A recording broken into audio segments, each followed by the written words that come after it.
everybody, it's Dr. Sam, and I hope that all of you are doing great. I have another Oracle First Impressions today. It is the Dreamscape Oracle by Matt Hughes, and if you remember one of my former videos, I actually did a review for one of the tarot decks by Matt Hughes, and this weekend I'm hoping to do a collaboration video with my boss and friend Julie, where we compare the two original tarot decks by the same artist. So this is an Oracle deck. I'm very excited, and it has gold gilding, very cool tones, and I read in the new Ethereal Visions Tarot, the Luna edition, that this was inspired by bringing on more diversity. So let's see if that's true. I'm also very excited just because I've wanted it for a while. So let's crack into it. It looks like there's 32 cards in here, so a little bit less than a Lenormand deck. And we have this little guidebook. Ooh, I'm so excited. Okay, so right off the bat, the backs are gorgeous. So they have, like, I don't even know how to describe it. So it's very Art Nouveau, so it has like it's very symmetrical in the borders. It's got these dragonflies, and it has this moon that it's like a, gotta get it closer, it's like a topograph, linograph, I don't know what it's called, but like, you know how they do maps from above and they do lines to indicate the depth or the height of something? Like, that is so cool. Hey David, do you know what that's called when they do maps of mountains from above? Yep, so topographic lines here of the moon, which is so cool. I've never seen something like that. So when I first looked at the sample cards for this in at my job, I thought that the gilding was bronze because all of the lines bordering all the gilding is such a cool tone that it makes the gilding look bronze instead of gold, but it's gold. So first we have the Architect. Oh yeah, and it's overcast today, so none of the gilding is gonna look right, so I'm sorry about that. But I promise you, it's gold. It's very yellowy, and that is such a cool image. And then we have Spring. And they look a lot less washed out in person. It's just that it's overcast, so the lighting isn't great. You have the Night.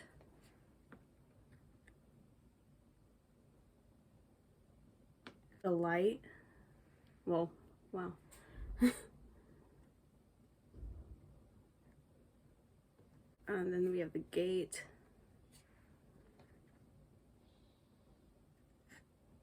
It's really cool.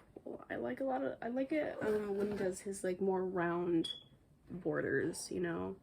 The Prophet. This person has beautiful hair.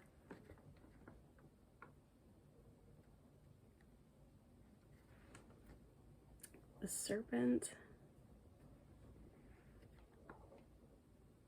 I wonder if it'll say anything in the guidebook if this has any relation to the previous card, because they both have a snake present. Then we have, oh, this is such a cool title for a card and an even cooler concept. It's called Death Mother.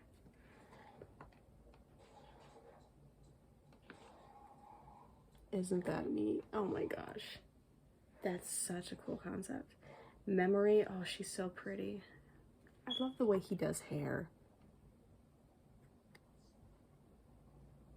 Rabbit and Fox. Where's the rabbit? Is the girl the rabbit? Am I dumb? Am I looking right at it? But yeah, super cool. The Shadow. This one has the moon phases.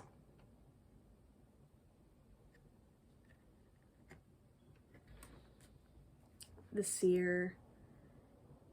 This one, I don't know if this one is supposed to, no, it can't be. I was gonna say, is it Medusa or a Gorgon? But I don't think that it is. I think snakes are just framing the figure. And this is the cover of the deck. This is the scales. The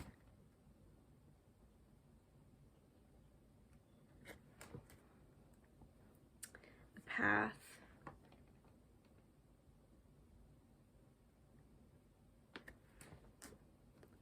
Balance. Oh, the cheekbones.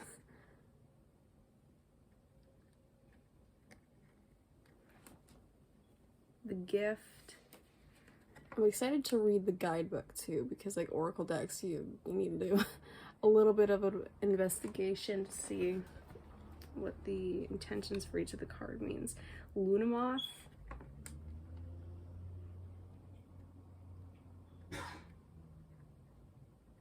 Sorry you can't like really tell what the gilding looks like without like washing out the rest of the image, but it looks nice in person, I swear. The Silence.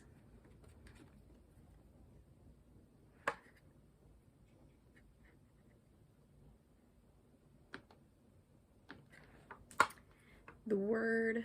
This one's interesting. White Buffalo. This is one of the ones where the border color around the gilding makes it look bronze instead of gold. And this one's called White Buffalo. Isn't that beautiful? I wonder if I would have preferred it if the gilding was bronze. I think that might have been cool. Selkie, which is like, is it Scottish or Irish folklore? It might be Irish. I know the Kelpie is Scottish. We have the Raven, or just Raven. Yeah, I can't show you the gilding, sorry. Koi fish. Oh, I used to have koi fish. Oh, whoops. Yeah, this one's very reflective. Elephant.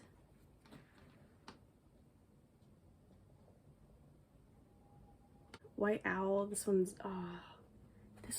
so beautiful. Reminds me of Labyrinth a little bit.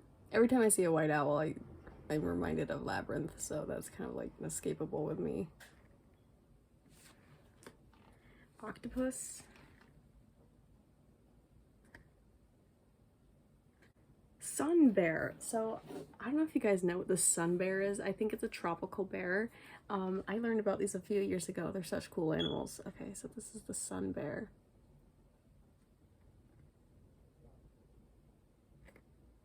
That one you can kind of see the flash a little bit better. Harpy eagle.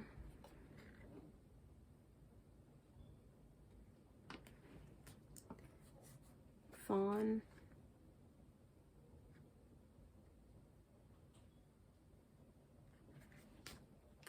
Tiger.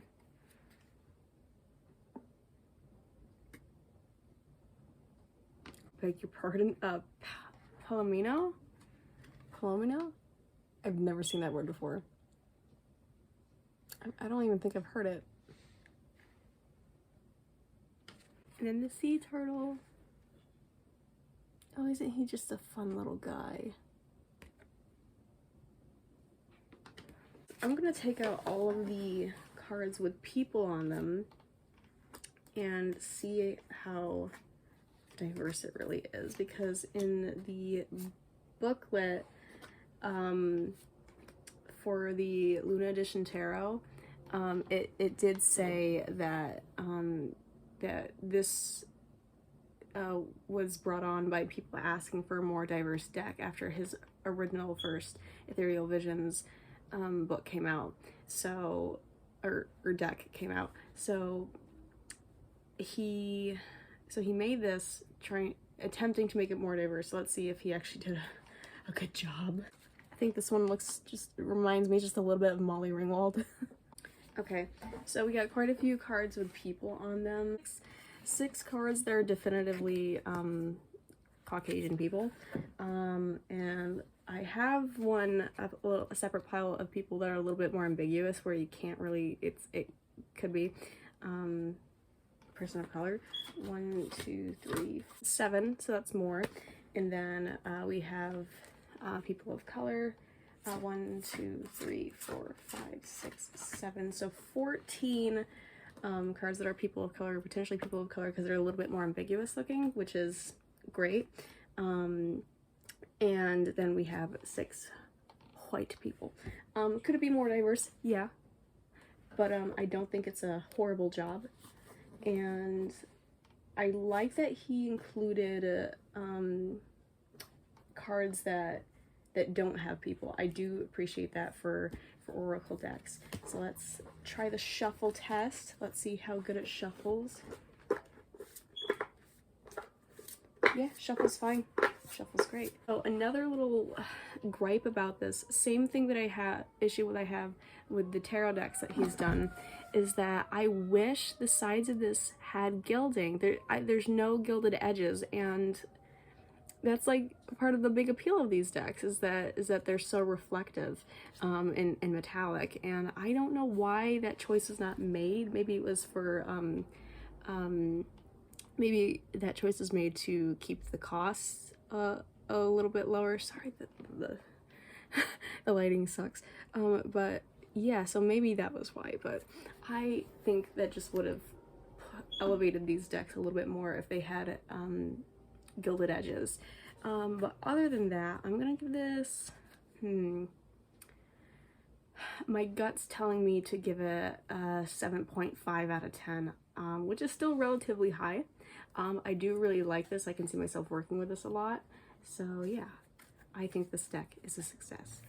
Thank you so much for watching. Be sure to like and subscribe for more videos. And that video with Julie comparing the 2 tarot decks he's done is coming up. Hopefully we're doing it this weekend. I don't know. So yeah, and I have a playlist on my channel of all my tarot, oracle, and Lenormand decks, reviews and chit chats about those on my channel in case you want to look at more videos like this. And I will leave all my social media links in the description below.